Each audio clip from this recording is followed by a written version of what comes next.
Hey, good morning, Cornerstone Church. Happy Easter, happy Resurrection Sunday. I want to invite you guys in and worship with us this morning. The war is over. Turn around. Lay your weapons on the ground. The smoke is fading for the light. The dead are coming back to life. He's made a way for us, born for glory out of dust. Children held within the arms of peace. He's made a way for all. Mercy waits where sinners fall. Is our victory.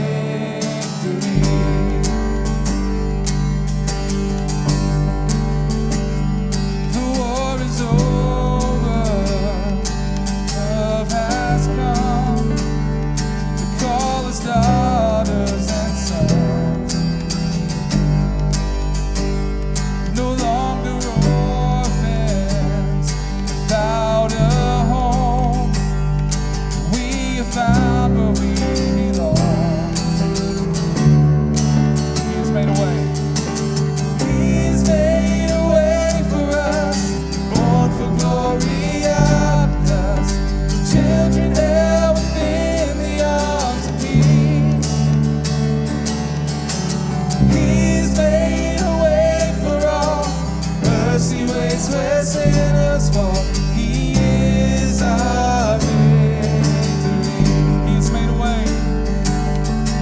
He's made a way for us, born for glory out of dust. Children held within the arms of peace. He's made a way for all. Mercy waits where sinners fall. He is our victory.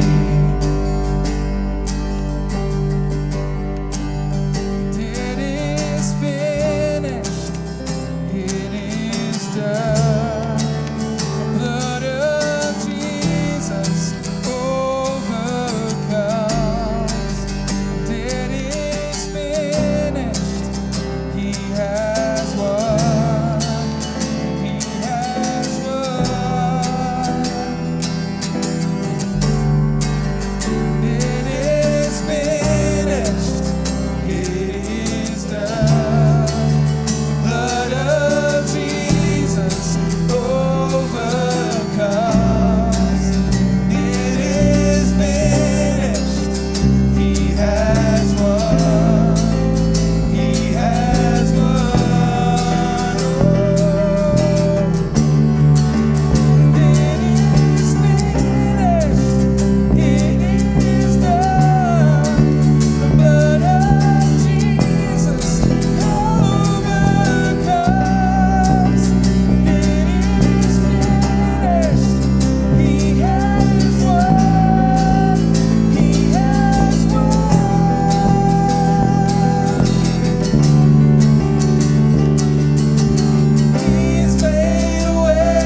what the enemy sent to destroy us. My God is bigger, my God is for us.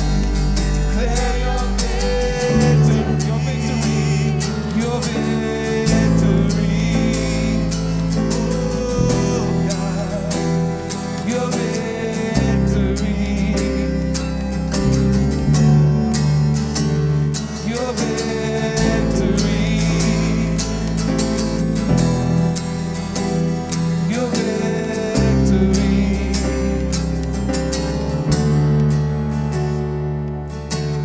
He's made a way for us, born for glory out of dust. Children held within the arms of peace. He's made a way for all. Mercy waits where sinners fall. He is our victory. He is our victory. He is our victory.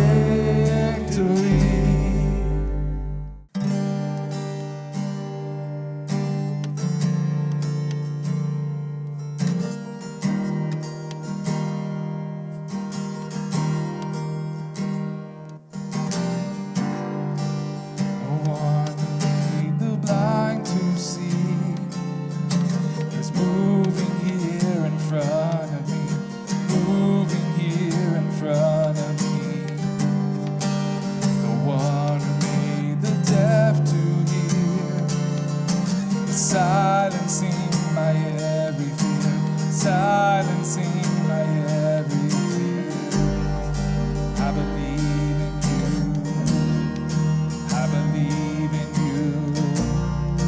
You're the God of miracles. I believe in you. I believe in you. You're the God of miracles. The one who does the impossible is reaching out to make me whole, reaching out to make me whole. The one who put death in its place. His life is flowing through my veins. His life is flowing through my veins. The one who does the impossible is reaching out to make me whole, reaching out to make me whole. The one who put death in his place. His life is flowing through my veins. His life is flowing through my veins. I believe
God who brings the dead to life. You're the God of miracles. You're the God of miracles. God who was and is to come. Yeah. Power of the risen one. God who brings the dead to life. You're the God of miracles. You're the God of miracles. Let's sing that one more time. The God who was and is to come. Power of the risen one. God who brings the dead to life. You're the God of miracles. You're the God of miracles. I believe. I believe in you. I believe in you. You're the God of miracles. I believe in you. I believe in you. You're the God of miracles. I believe in you, Lord. Hallelujah. I believe in you. I believe in you. You're the God of miracles. I know it. I believe in you. I believe in you. You're the God of miracles. I believe in you.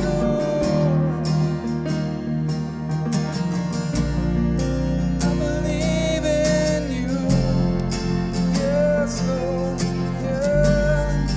I believe in you. You're the God of miracles. You're the God of miracles. Sing that one more time. I believe in you. I believe in you. You're the God of miracles. Yes, you are. I believe in you. I believe in you. You're the God of miracles.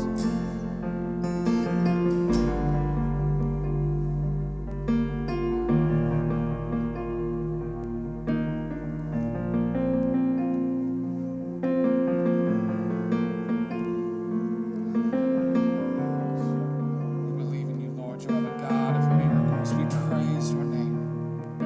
God, we honor you. Hallelujah.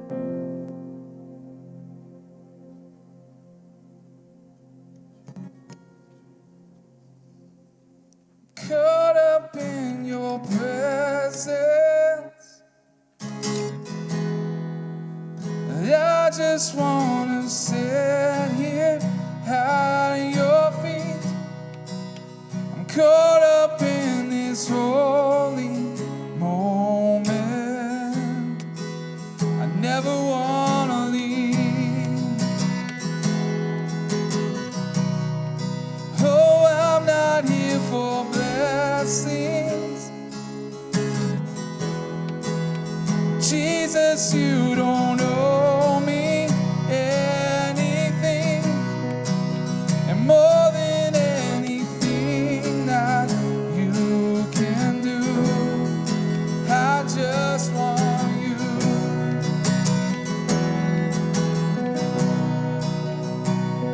I'm sorry when I've just gone through the motions. I'm sorry when I just sing another song.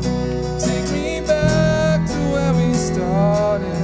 I open up my heart to you. Hallelujah. And I'm sorry when I've come with my agenda. I'm sorry when I forgot that you're enough. Take me back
else will do.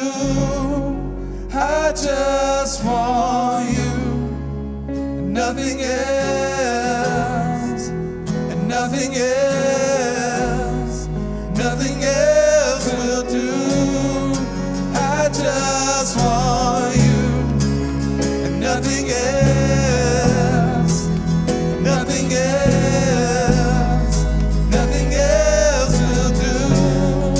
I just want you, and nothing else, nothing else, nothing else will do.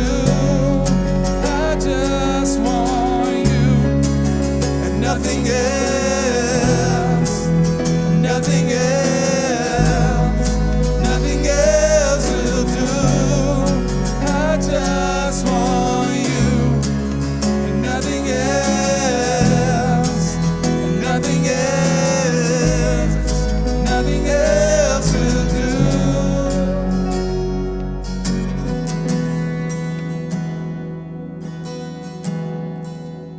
Caught up in your presence,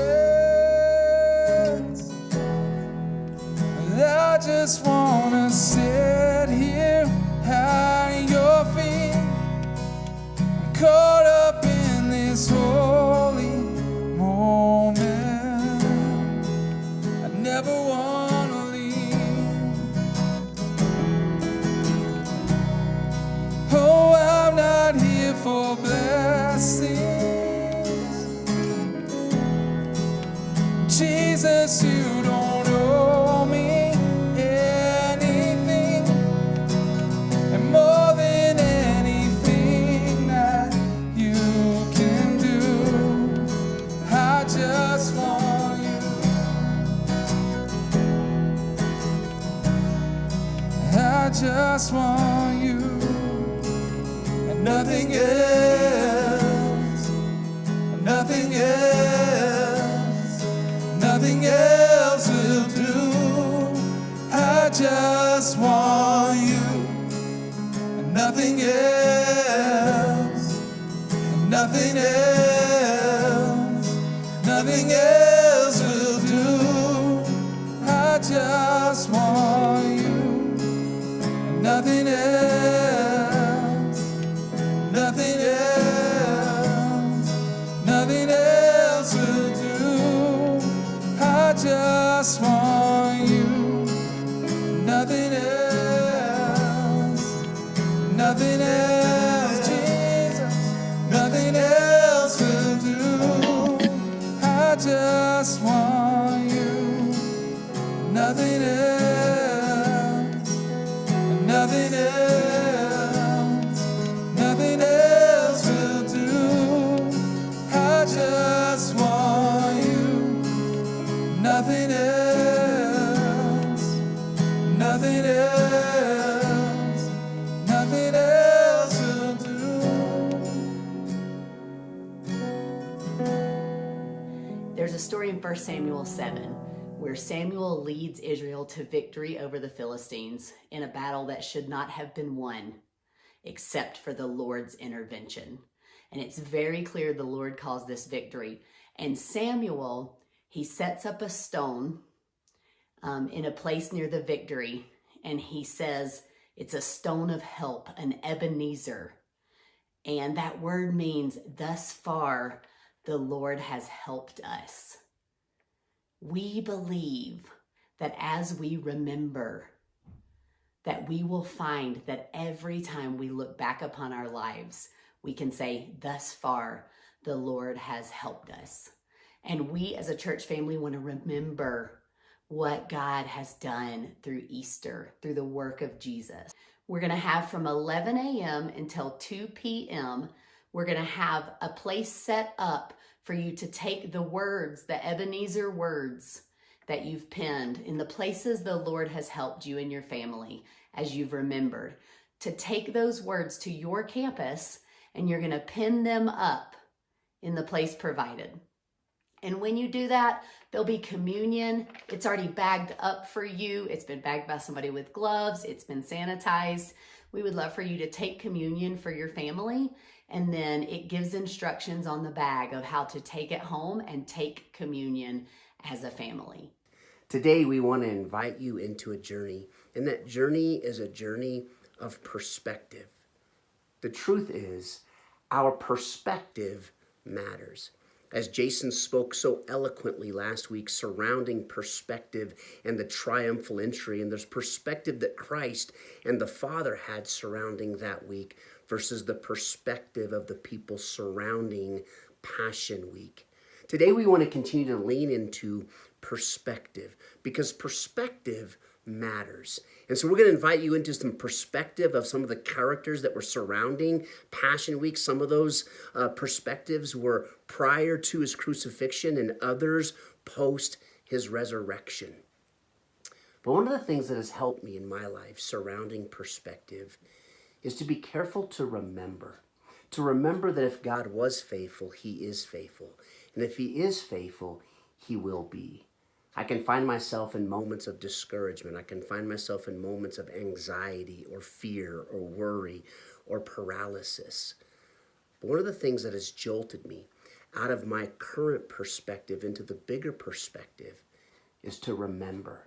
It's to remember how God has been faithful in my life over and over and over again. And I can oftentimes remember that in isolated moments, my perspective was limited. Now, in remembrance, I can pull back and get a larger panoramic, if you will, of perspective. And so today we want to invite you into two things. We want to invite you into some wonderful perspective around those who interacted with Christ during the crescendo of our faith. And we hope that today, in remembrance, our hearts would be encouraged, our hearts would be championed, that we would celebrate the victory that we have in Christ today, that it would spill into our families and our communities for his glory and for his honor. So today we invite you into a journey of perspective and remembrance. I remember that day like it was yesterday. I remember we had been relaxing around the dinner table, the disciples and Jesus. I remember conversations happening and later on Jesus pulling me aside and looking at me and saying, by the time the rooster crows tomorrow morning, at dawn, you're going to deny me 3 times. I couldn't believe what I was hearing. This man who I've been following for a few years, who I'm serving, this man that I know to be the Messiah, just told me that I'm going to deny him 3 times. My mind quickly went back to all the memories and the experiences, the things that we had gone through. I remember that day when he called me and my brother Andrew to follow him. We'd been fishing and I met him on the shore and our lives changed that day. I remember the time he came to my house and my mother-in-law was sick and he touched her hand and he healed her. I remember the time that he told us to go out on the boat when he was praying. And in the middle of the night, he comes walking out on the water to meet us. And I remember thinking, who is this? And we all freaked out, the disciples and I, we all, started to lose it. And Jesus, he said, it's me, guys. It's just me. There's nothing to be afraid of. And I remember asking him, I'm like, well, if it's you, Jesus, then let me walk out there to you as well. And he invited me. And I stepped out of the boat onto the lake. And I walked with Jesus on the water up until I lost sight and began to allow fear into my life. But he saved me even when I started sinking. And so as Jesus stood there and he told me, Peter, you're going to deny me 3 times. I couldn't wrap my mind around it. It didn't make any sense to me. And it wasn't until a little while later that night when we were in the Garden of Gethsemane with Jesus that I saw things begin to play out. Things started to happen that I didn't want to happen. But I remember we were praying. I couldn't keep awake. And at one point, Jesus finally comes up and he says, now's the time that I'm going to be handed over taken into custody. I was ready to fight for this man.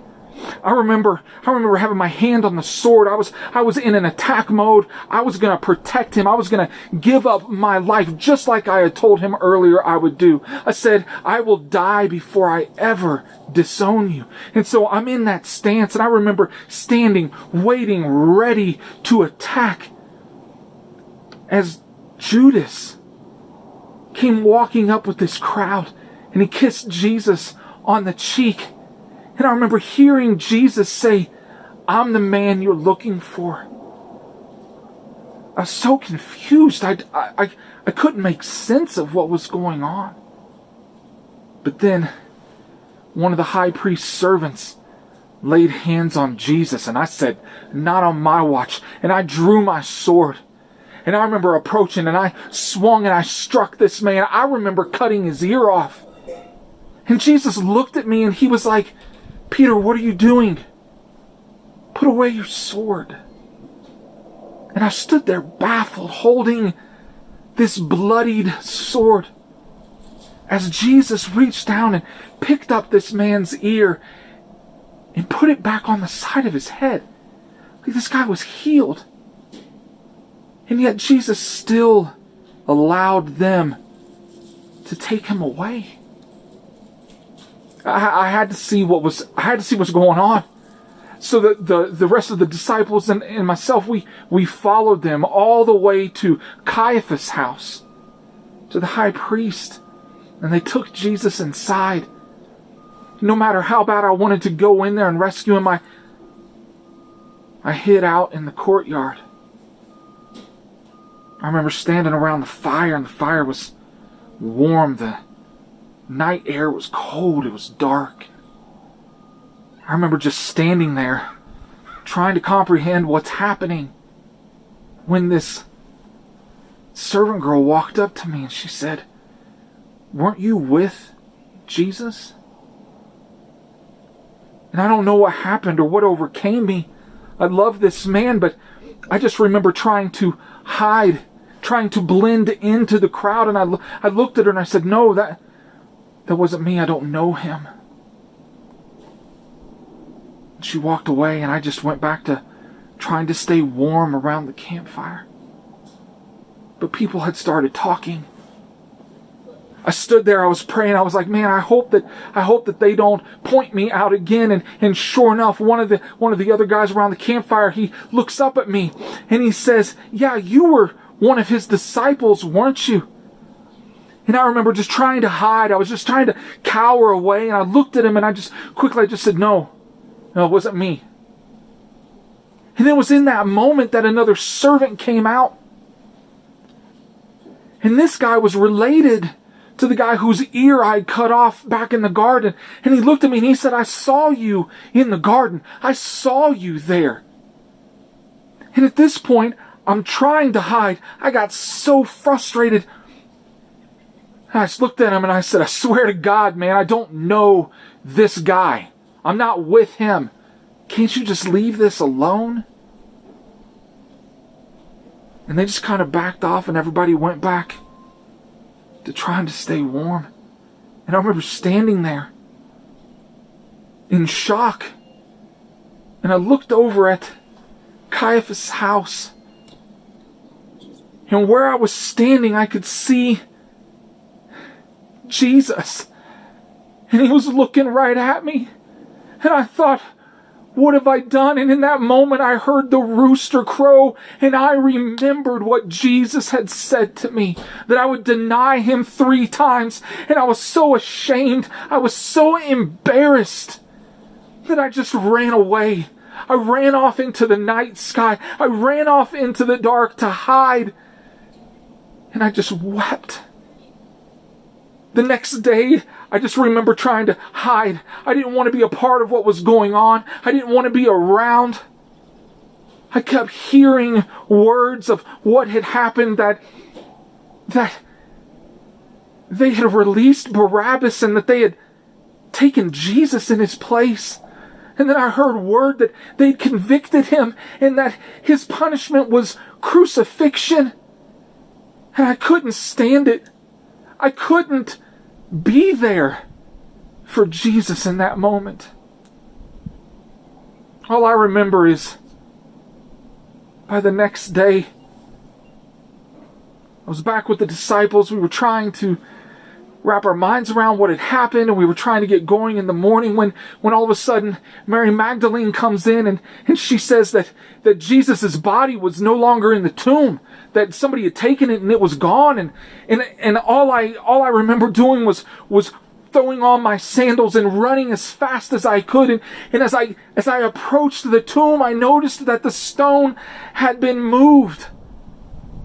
The stone that had sealed the entrance had been moved to the side. And I walked up and I stepped down in and I looked, and sure enough, Jesus wasn't there. He was gone. The tomb was empty. What was there were the grave clothes that he had been wearing, folded neatly, laying in an empty tomb. And it was in that moment that I understood. It was in that moment that I remembered what Jesus had said. You see, I didn't understand why he had to go through the punishment. I didn't understand why he had to die. But in that moment, it all came rushing back to me, and I remembered. I remembered the words he had said. I remember him telling us about his death. That it was only through his death that he could defeat death and rise again to restore the brokenness that I had, the brokenness that mankind had.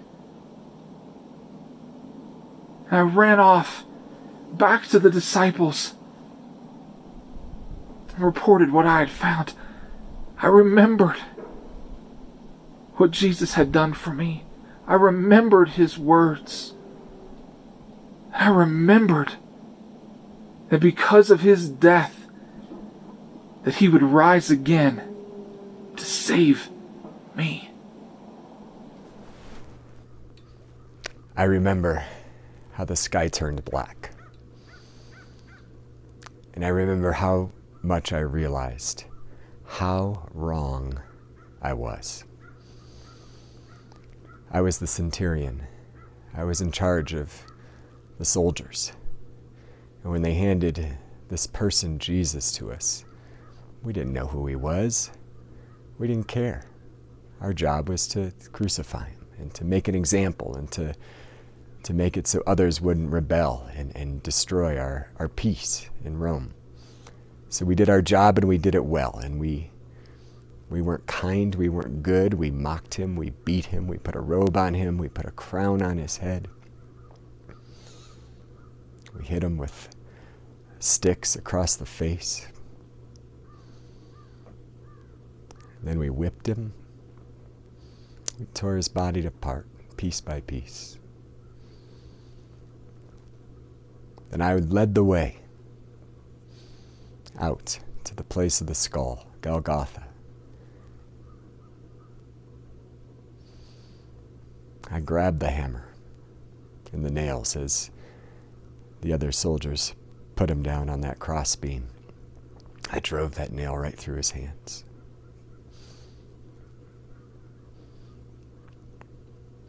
We lifted in the air. And we killed him. And he hung there. And as he hung there, people kept going by saying, this was the Son of God, or he said he was the Son of God. He saved others, let him save himself. And even Pilate had us put a sign on top of his cross that said, Jesus, King of the Jews. And as we stood there, gambling for his robes under the cross, as we stood there watching everything, my heart was torn. There was a change going on. Something was happening. This wasn't right. And all of a sudden he cried out, my God, why have you forsaken me? It's like he was speaking to God personally. And darkness covered the whole land. And the ground shook, and his body went cold. And it was at that point where I knew we had killed the Son of God. Truly, truly, this was the Son of God. I remember how wrong I was. I was the centurion under the cross. Well, friends, many of us, when we think about Jesus, we recognize there's been points in the way we've understood Jesus that have not been accurate, that have not been right. On this Easter morning, we celebrate the fact that Jesus didn't just hang there on that cross and die, didn't stay in the tomb, but rose to life. He was the Son of God who came back to life for you and for me and for the entire world. And we are blessed by that. We remember ways God has impacted us and changed us throughout the years. I remember as a young man growing up in the church, but it wasn't until I actually read a book called The Jesus I Never Knew by Philip Yancey that opened my eyes to Jesus in a new way. That opened my heart to receiving him as my Lord and Savior and actually following him. We're always in this process of knowing, of learning, of understanding who Jesus is, the glory of the resurrection. None of us understand it perfectly, but we're continuing in this journey of revelation, of understanding of who Jesus is. For that centurion, that day, I hope marked the beginning of a relationship with Jesus that continues on for eternity, that still is taking place today, that as he's with Jesus now. And I think that's just a beautiful picture of someone who goes from absolute hatred or disinterest. That centurion was just doing his job, doing what he was commanded to do. And he did it well, and he mocked Jesus. And I think of how many in our world today just don't understand who Jesus is and who mock Jesus, who are downright opposed to Jesus.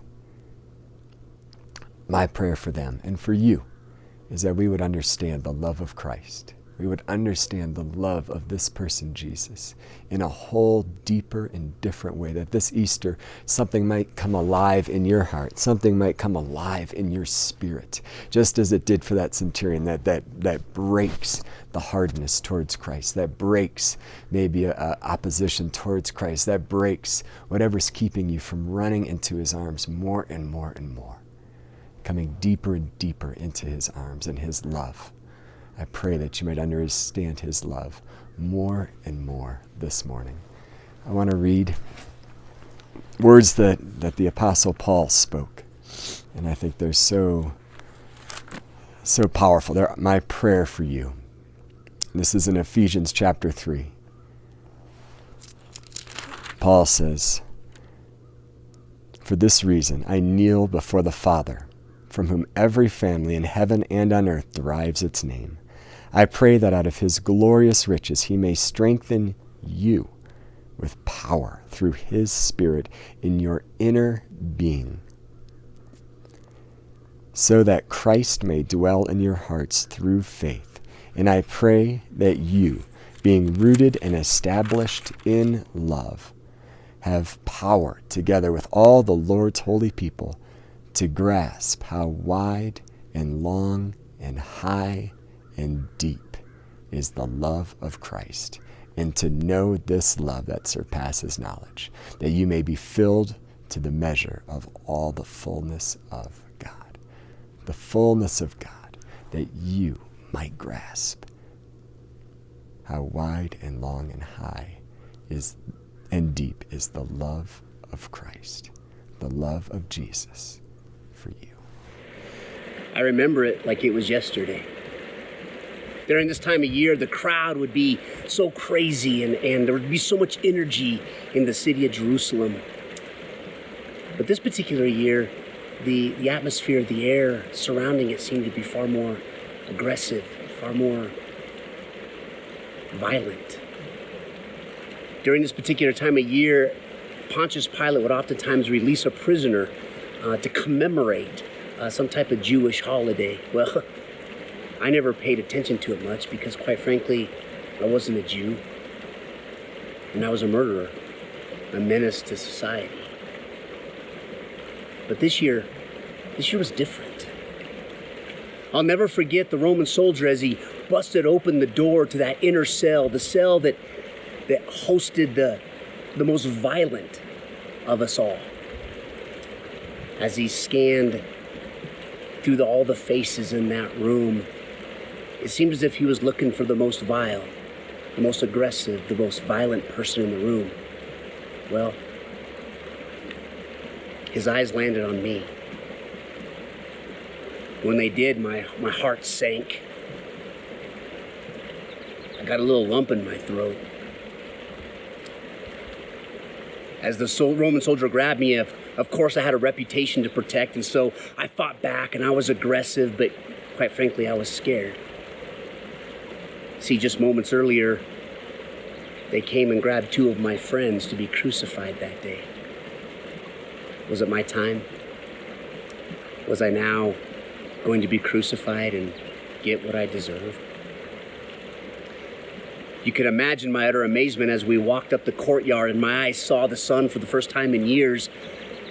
I saw a crowd and not a cross. Again, like I'd mentioned earlier, this time of year, Pontius Pilate would often put a prisoner in front of the people to commemorate some Jewish holiday. Well, today it was a little bit different. Today, there were 2 of us there. There was me and this man they called Jesus. Well, I had heard about this man. He was a good man. I had heard that everywhere he'd went, he'd healed the sick, he'd raised the dead, he caused the lame to walk, the blind to see, the deaf to hear. Everywhere he went, he brought hope, he brought peace, he brought joy. Kids loved him, kids surrounded him. What chance would I have against a good man like that? I remember the crowd being so hostile and so aggressive. The sounds of crucify him, crucify him, crucify him were everywhere. I can only imagine they were speaking about me. You can imagine my utter amazement, my utter shock when Pontius Pilate took me and Jesus and he presented them, both of us, in front of the crowd, and he said, "You pick."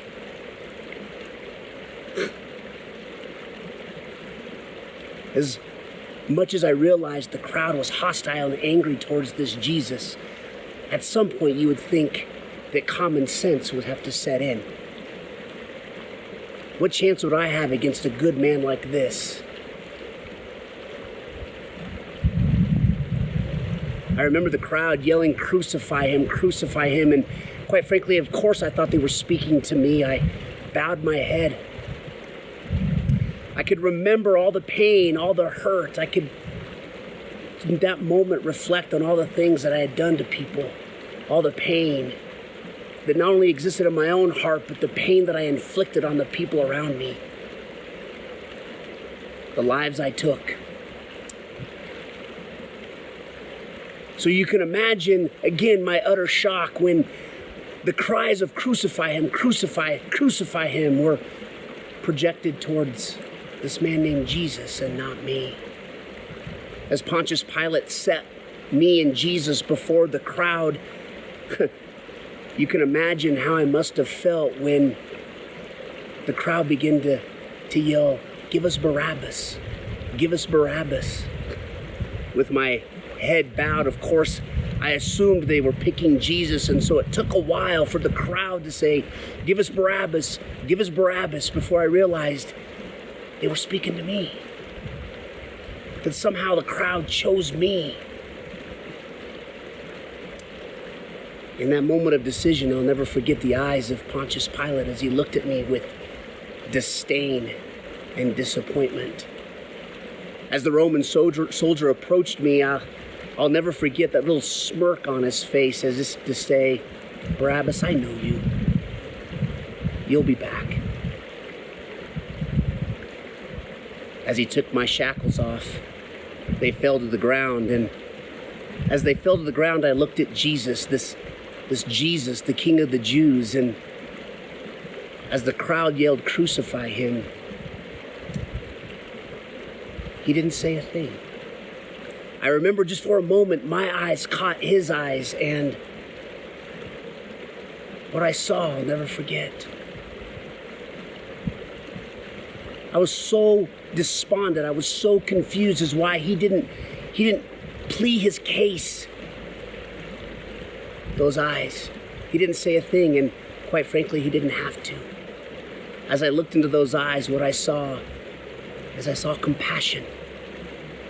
I didn't see disdain. I didn't see disappointment. I saw a tenderness. I saw love. I saw grace, something I'd never seen before. In that moment, I began to realize that his death would be my freedom. I'll never forget. Many of you are probably wondering right now, whatever became of me? What did I do? Did I turn my life over? Did I sell out for Jesus? Well, guess what? Time will tell. You'll find out soon enough. But today, this is what I want you to walk away with. On that day, as Jesus looked into my eyes, without saying a word, I began to realize that he became me so that I could become him.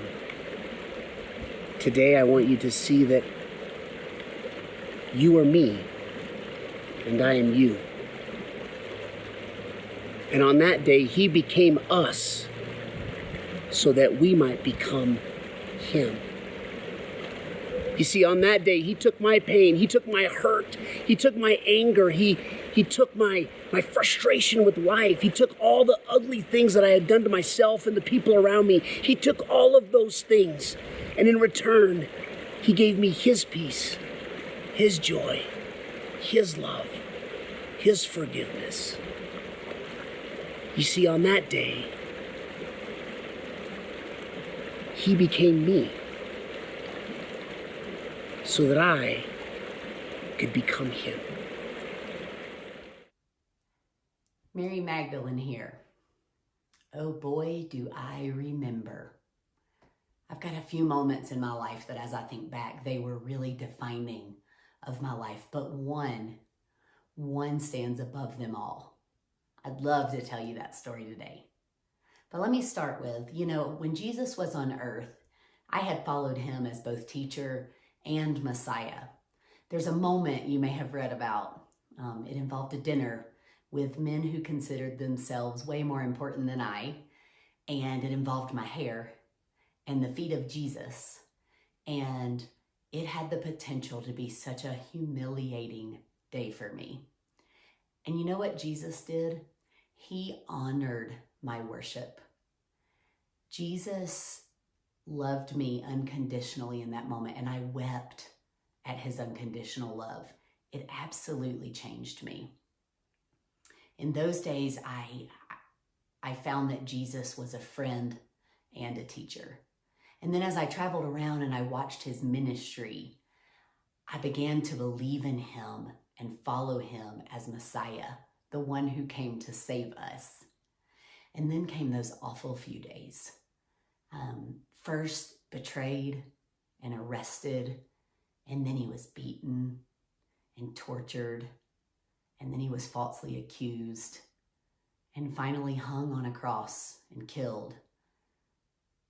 And I was devastated.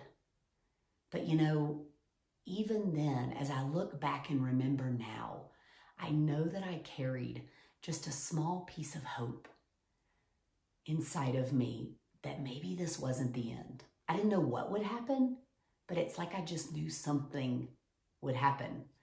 And then it did.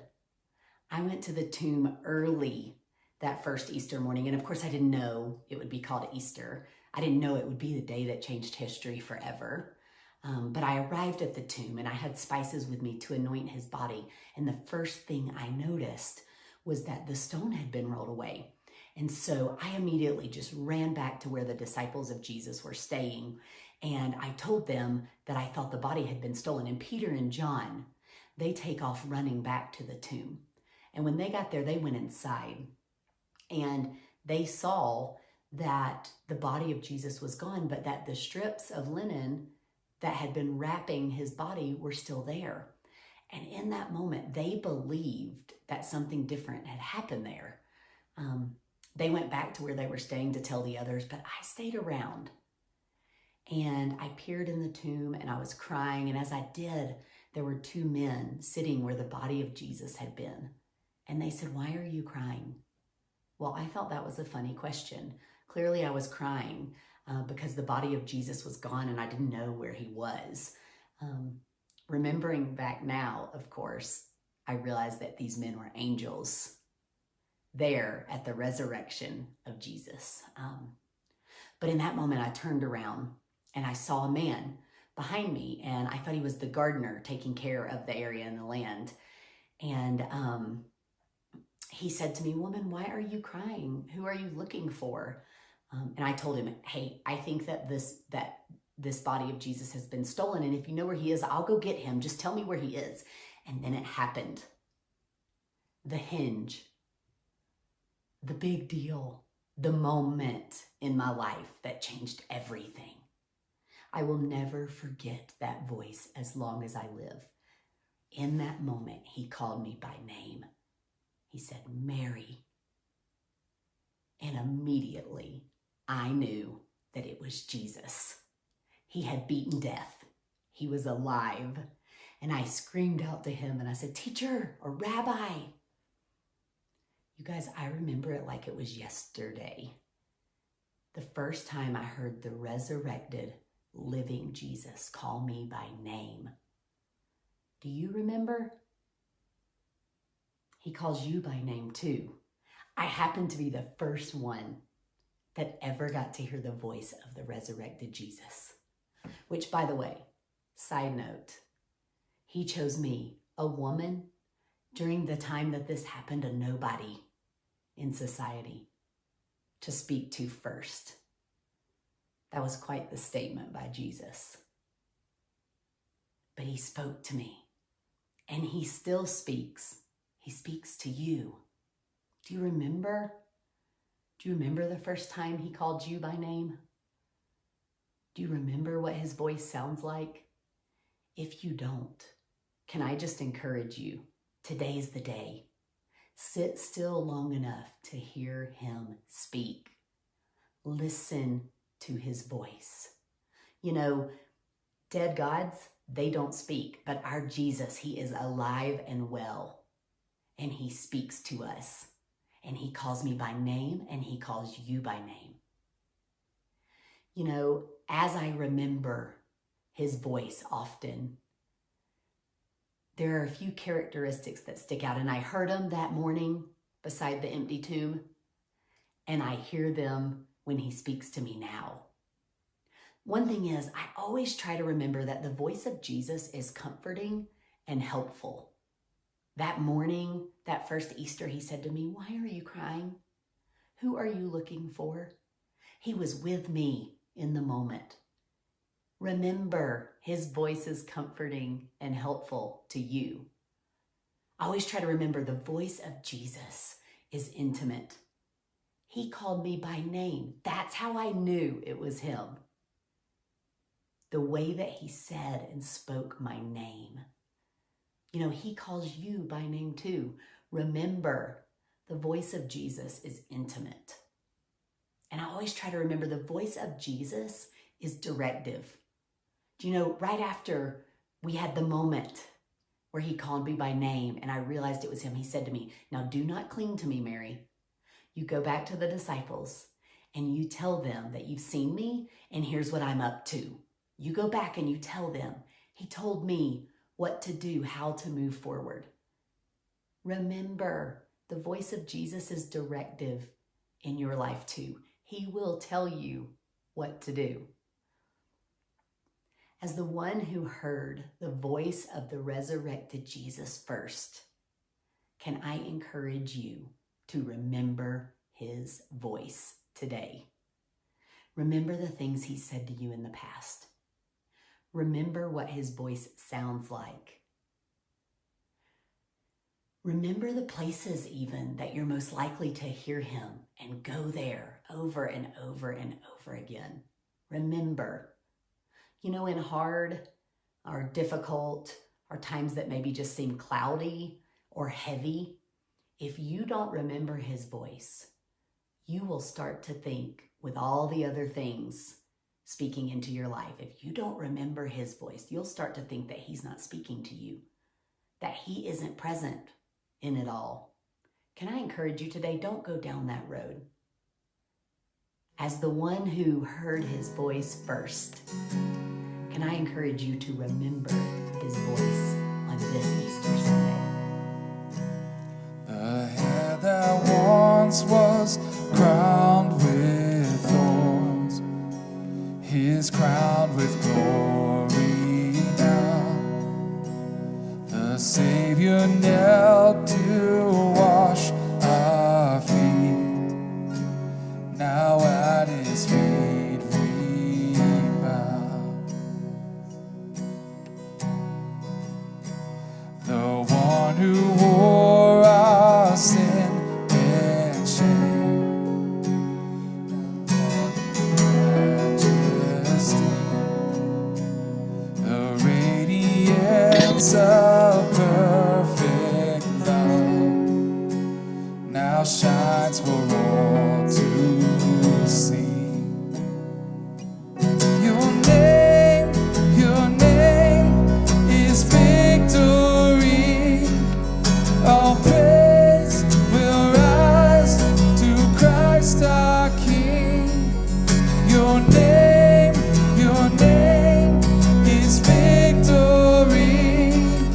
All praise will rise to Christ our King.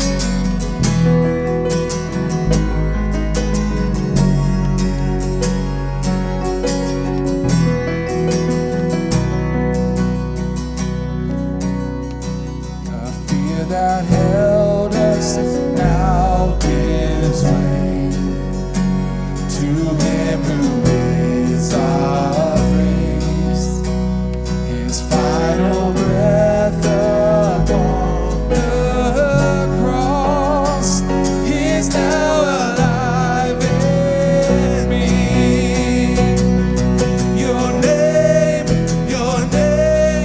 is victory.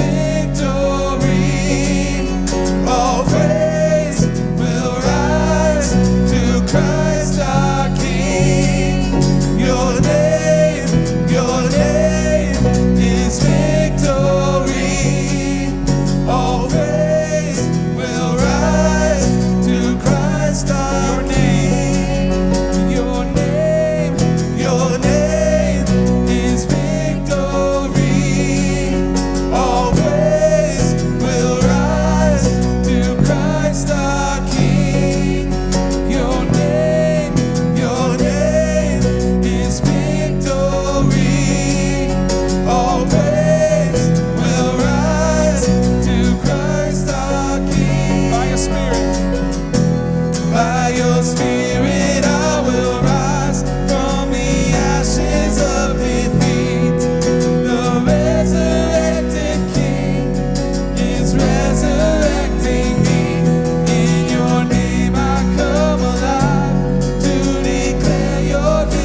where soldiers watched in vain, was borrowed for 3 days.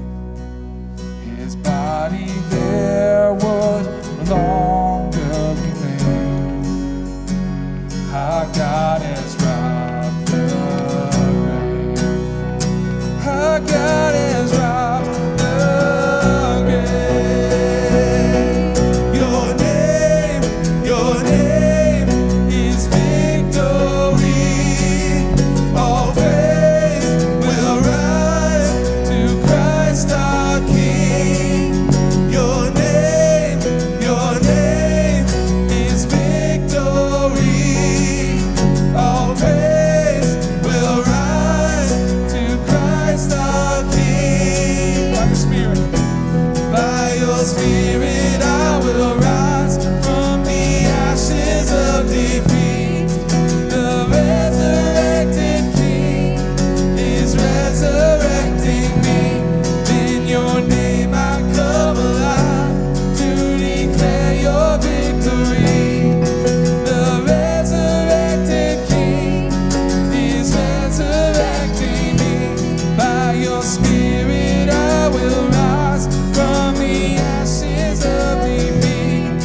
The resurrected King is resurrecting me. In your name I come alive to declare your victory. The resurrected King is resurrecting. The resurrected King. The resurrected King is resurrecting me. The resurrected King is resurrecting. The resurrected King is resurrecting me.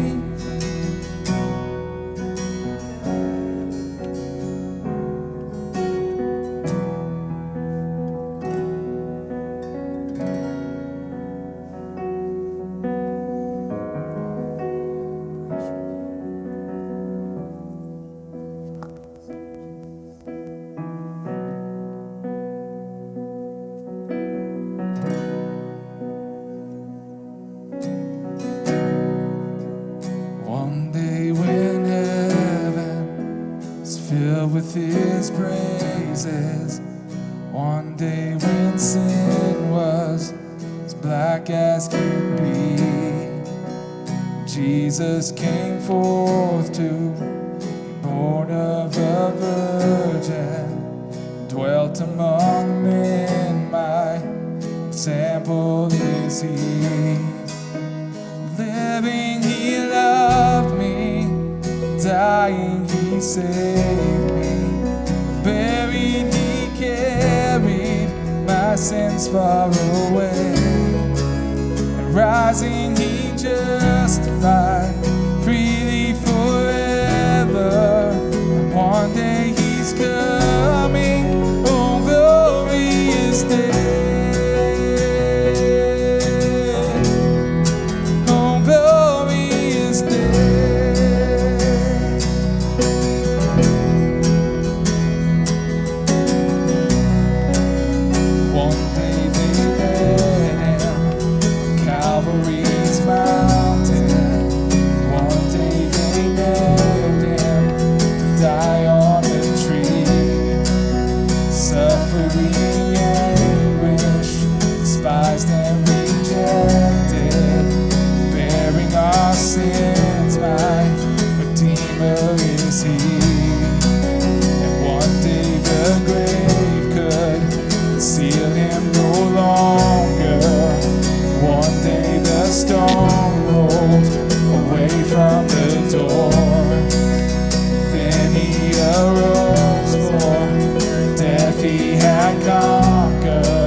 Ascended, my Lord evermore. Living, he loved me. Dying, he saved me. Buried, he carried my sins far away. Rising, he justified freely forever.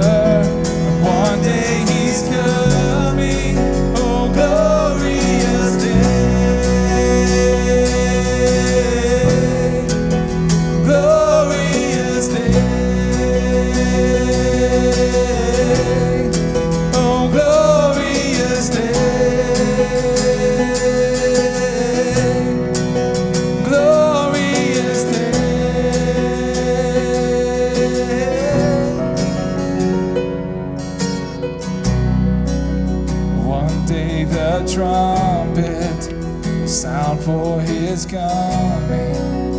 One day the skies with his glories will shine. A wonderful day, my beloved ones bringing. Glorious Savior, this Jesus is mine. Living, he loved me. Dying, he saved me. Buried, he carried my sins far away.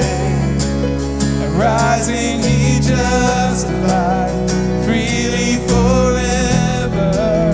One day he's coming. Oh, glorious day. Glorious day. Oh, glorious day. Oh, glorious day. Oh, glorious day. Oh, glorious day. Oh, glorious day. Oh, glorious day.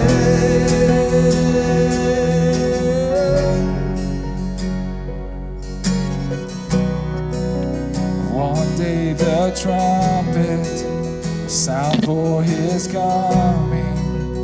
One day the skies with his glory will shine.